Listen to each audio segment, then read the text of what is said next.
Again तो हम आ गए हैं अभी कॉनिकल पेंडुलम, राइट। तो क्या होता है pendulum, conical pendulum? First of all conical pendulum में हमें फाइनली फाइंड करना है टाइम पीरियड, और हमने बेसिक में पढ़ा है दैट टाइम पीरियड का फॉर्मूला क्या होता है 2 पाई अपॉन ओमेगा। तो शायद हमें यहाँ पे ओमेगा की सख्त जरूरत पड़ने वाली है, तो ओमेगा कहाँ से मिलेगा, कैसे मिलेगा, वो हम देखेंगे।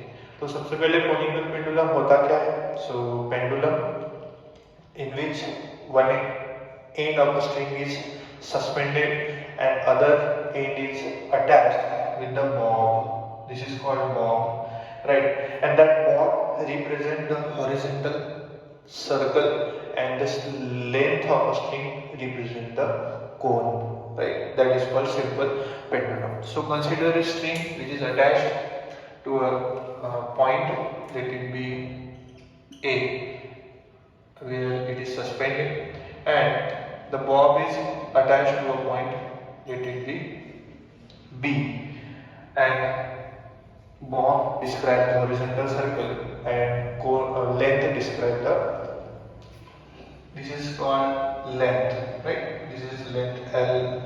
So length describes the cone पता है ना, आइसक्रीम जैसा रहता है, हाँ cone, ओके। सो यहाँ पे सिर्फ एक चीज आपको समझने वाली है, बाकी तो आपको खुद से आता है। कैसे देखो, तो क्योंकि हमें टाइम पीरियड निकालना है, राइट, तो यहाँ पे जो रहेगा, अब बॉब पे वर्टिकली डाउनवर्ड जो लगेगा वो रहेगा उसका वेट। तो ये हो गया पहला फोर्स, तो आपको थ्योरी में भी यही लिखना है, that vertically downward is mg। दूसरा, अलोंग द स्ट्रिंग, है ना, along the string away from the body, क्या लगता है? Yes, along the string away from the body. तो ये बॉडी तो सरफेस पे नहीं है, तो सरफेस पे ना होने के कारण यहाँ पे नॉर्मल नहीं लगेगा, यहाँ पे स्ट्रिंग होने के कारण टेंशन लगेगा, और टेंशन हमेशा away from the body along the string लगता है। तो away from the body along the string यहाँ लगेगा टेंशन T जीरो। हाँ, क्यों जीरो, T क्यों नहीं? क्योंकि टाइम पीरियड को हम T से डिनोट करने वाले हैं, सिंबल, इसलिए हम T0 यूज करेंगे। अब देखो, क्योंकि यह थीटा है तो ये हो जाएगा थीटा, और इसके टेंशन के दो कंपोनेंट्स हम बता लेंगे, एक T0 cos थीटा और एक T0 sin थीटा, करेक्ट। देखो यहाँ पे निकाला है, एक T0 cos थीटा और एक T0 sin थीटा। हाँ, ये दो डायग्राम इसलिए, ये इनर्शियल फ्रेम ऑफ रेफरेंस है, ये non inertial frame of reference है, आपको इन दोनों का मीनिंग अच्छे से पता है, राइट। देखो, T0 sin theta toward the centre, T0 cos theta which balances the mg।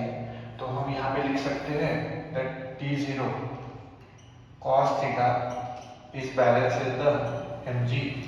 इसको हम इक्वेशन नंबर 2 देंगे, और वन इक्वेशन हम इसको देंगे that T0 sin theta which provided the necessary centripetal force or which balances इसको balance कर रहा है, सेंट्रीफ्यूगल फोर्स को भी बैलेंस कर रहा है। अब यहाँ पे हमें पता है ना, सेंट्रीपिटल फोर्स का फॉर्मूला या सेंट्रीपिटल फोर्स का फॉर्मूला mv² अपॉन r होता है, लेकिन यहाँ पे हमें वेलोसिटी की जरूरत नहीं है, हमें एंगुलर वेलोसिटी इसकी जरूरत है। सो हम लिखेंगे mr ओमेगा स्क्वायर, ठीक है, without v is equal to r omega, so r square r cancel, omega square yes करेंगे। तो हम यहाँ पे लेने वाले हैं mr ओमेगा स्क्वायर, एंड इसको हम नाम देंगे इक्वेशन नंबर 1, राइट। यहाँ तक समझ में आ गया। अब देखो इंपॉर्टेंट बात क्या है, इंपॉर्टेंट बात तो ये है अभी कि आपको radius equals to L sine theta कैसे दिखाना है। क्या दिखाना है? Radius equals to L sine theta कैसे दिखाना है। तो वही, तो ये जो है this is the direction of length, right, this is length, this is what, this is length, और ये थीटा लगा हुआ है तो ये हो जाएगा L cos theta, yes correct, और ये हो जाएगा L sin थीटा, सही है ना। L लेंथ के दो कंपोनेंट, ये L cos थीटा और ये L sin थीटा, तो ये इक्वल्स टू ये हो गया, दिस इज द रेडियस ना, तो ऊपर भी उतना ही सर्कल बनेगा, नीचे भी उतना ही सर्कल बनेगा। ये दो लाइन पैरेलल्स हैं, इसके दो कंपोनेंट्स ये हो गए। तो ये अगर एल साइन थीटा है तो ये भी एल साइन थीटा ही होगा, इसलिए इस आर को मैंने क्या लिखा, एल साइन थीटा। ये रिमेंबर वाली स्टेप है, ये आपको याद रखना है, जरूरत पड़ेगी। कैसे देखो अभी, तो हम क्या करेंगे, डिवाइड करेंगे इक्वेशन नंबर 1 और इक्वेशन नंबर 2 को। तो एक मिनट, हम इसे लिख सकते हैं इक्वेशन 1 डिवाइडेड बाय इक्वेशन 2। तो हमें क्या मिलेगा, हमें मिलेगा T0 sine theta divided by T0 cos theta is equals to mr omega square divided by mg। m cancel, T0 cancel. Sine upon cos tan theta करने का नहीं, कोनिकल पेंडुलम में ऐसा नहीं करना, sine upon cos tan theta नहीं करना, क्योंकि उसका यूज हमें करना है, इसमें लेंथ को हमें इंट्रोड्यूस करना है, तभी तो कोनिकल पेंडुलम का मजा आएगा। उसमें लेंथ ही नहीं है कोनिकल पेंडुलम की, तो कितना लेंथ का लेना है, क्या लेना है, तो कोई भी कैसा भी लेके कुछ भी निकाल लेगा। तो टाइम पीरियड अगर हमें निकालना है तो लेंथ की जरूरत पड़ेगी, इसलिए लेंथ के साथ साइन थीटा है ना, तो साइन थीटा हमें रखना है पास में, ठीक है। तो यहाँ से हम निकालेंगे ओमेगा स्क्वायर, ये g डिवाइड में है तो इधर मल्टीप्लाई में आ जाएगा, तो ये हो जाएगा g sin थीटा। ये r मल्टीप्लाई में है तो इधर डिवाइड में आ जाएगा, ये हो जाएगा r cos थीटा। तो देखो अभी क्या हम सही जा रहे हैं, बिल्कुल सही जा रहे हैं।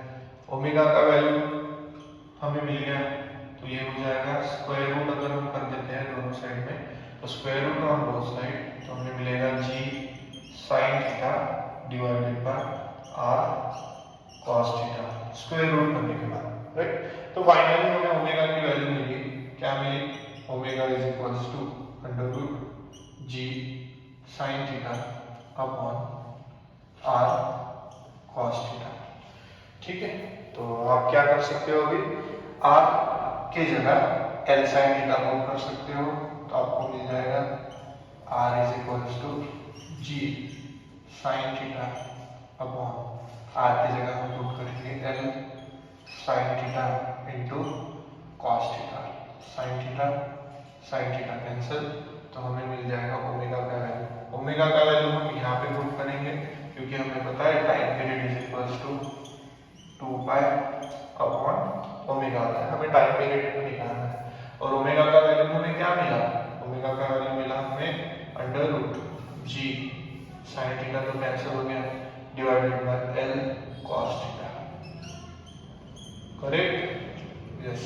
तो this is our time period. तो यहाँ पे हम बोलेंगे वी नो कि हमें पता है time period is equals to 2 pi upon omega होता है, तो t is equals to 2 pi upon e। इसको अगर आप अच्छे से लिखते हो तो आपका आंसर आएगा t is equals to 2 pi under root, तो l cos थीटा जो है वो न्यूमरेटर में चला जाएगा, तो ये हो जाएगा l cos theta divided bye g, right. तो ये हो गया टाइम पीरियड। टाइम पीरियड मतलब क्या होता है, टाइम पीरियड मतलब कि वो जो बॉब है ना, उसको एक साइकिल कंप्लीट करने में, एक सर्कल कंप्लीट करने में, एक रोटेशन, एक ऑसिलेशन कंप्लीट करने में कितना समय लगेगा, that is called time period. What is time period, the time required to complete one rotation, one revolution, one oscillation, one cycle. तो एक साइकिल कंप्लीट करने में जितना टाइम मिलेगा वो हम यहाँ से निकाल सकते हैं। तो यह लेंथ पे डिपेंड है, इसलिए तो हमने बोला लेंथ चाहिए, इसलिए हमने यहाँ पे साइन अपॉन कॉस tan नहीं किया। तो ये भी एक रिमेंबर वाली हमारी स्टेप बनती है कि साइन अपॉन कॉस tan ना करें, राइट। दूसरा ये वाला mr ओमेगा स्क्वायर, यहाँ पे हमें चेंज करना है फार्मूला, क्योंकि ओमेगा की जरूरत है। ओमेगा का फार्मूला ये रहा टाइम पीरियड के रिलेशन में, हमने पुट कर दिया तो हमें मिल गया। अब आता है फ्रीक्वेंसी। फ्रीक्वेंसी क्या होती है, हाँ, फ्रीक्वेंसी मतलब कि हर सेकंड में ऐसे कितने ऑसिलेशन हो रहे हैं, हर मिनट में ऐसे कितने ऑसिलेशन हो रहे हैं, दैट इज कॉल्ड फ्रीक्वेंसी। और फ्रीक्वेंसी का तो आपको पता ही है क्या होता है फ्रीक्वेंसी। तो फ्रीक्वेंसी को n से डिनोट अगर करें, so it is the reciprocal of yes time period. तो इसको उल्टा कर दो बस, मतलब 1/2 कर दे और अंडर रूट जी ऊपर और एल कॉस थीटा नीचे। Very good. तो इस तरीके से आप फ्रीक्वेंसी भी निकाल सकते हो। सिंपल इक्वेशन है। अगर आपको कुछ डाउट है तो आप फिर से देख सकते हो, तो आपको समझ में आ जाएगा। ये याद रखना है, ये याद रखना है आपको कि tan थीटा ना हो। ये कैसा है, सिंपल देखो, लेंथ है, उसके दो कंपोनेंट्स लें, जो हमें फाइनल मिला उससे हम टाइम पीरियड निकाल सकते हैं। और फ्रीक्वेंसी, टाइम पीरियड मतलब कि number of oscillation, sorry time period मतलब कि एक ऑसिलेशन करने में कितना समय लगा, और फ्रीक्वेंसी मतलब कि 1 सेकंड में या मिनट में या पर्टिकुलर टाइम में कितने ऑसिलेशंस होते हैं। सिंपल न्यूमेरिकल पूछा जाएगा इस पे डायरेक्ट 2 मार्क के लिए ये, और 2 मार्क के लिए न्यूमेरिकल, ऐसा करके 4 मार्क के लिए क्वेश्चन आ सकता है आपको।